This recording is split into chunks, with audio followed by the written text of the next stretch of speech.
Dimanche 22 août, plus de 10 000 personnes ont envahi les rues, appelant à la fermeture d'une usine chimique proche de l'agglomération de Dalian, au nord-est de la Chine.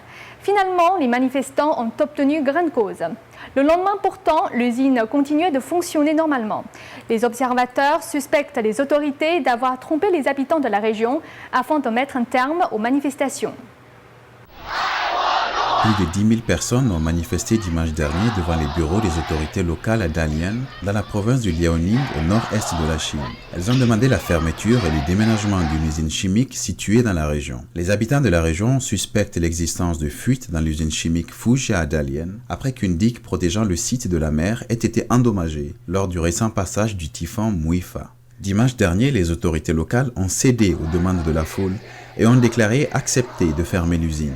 Le professeur Han Yangyi de l'Université de technologie de Dalian affirme que les autorités n'avaient pas d'autre choix que de céder. Les gens n'ont pas d'autre méthode pour faire entendre leur voix. Ils sont forcés de descendre dans la rue. Si les autorités n'avaient pas cédé, il y aurait eu alors une deuxième, une troisième ou une quatrième manifestation. Et ça aurait entraîné une situation différente. Les autorités auraient peut-être perdu le contrôle. Face à la détermination des manifestants, les autorités ont dû fermer l'usine. Ils n'auraient pas osé faire autrement. Cependant, le lendemain, l'usine semblait toujours fonctionner normalement. Les représentants de l'usine ont déclaré à Reuters qu'ils n'avaient pas reçu d'ordre des autorités d'arrêter la production.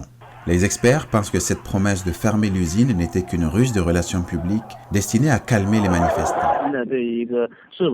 En faisant cette promesse, les autorités de Dalian voulaient simplement faire rentrer les gens chez eux. Plus tard dans la nuit, ils ont à nouveau utilisé les forces de police, déplaçant même des renforts de Shenyang et d'autres régions.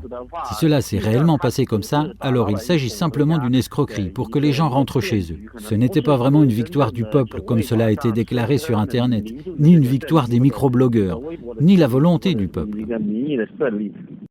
Deux puissants promoteurs immobiliers, les groupes Fujia et Dahua, sont propriétaires de l'usine chimique Fujia. La société Dahua est partenaire du comité d'administration des actifs d'État et les deux entreprises font partie des contribuables les plus importants de la région.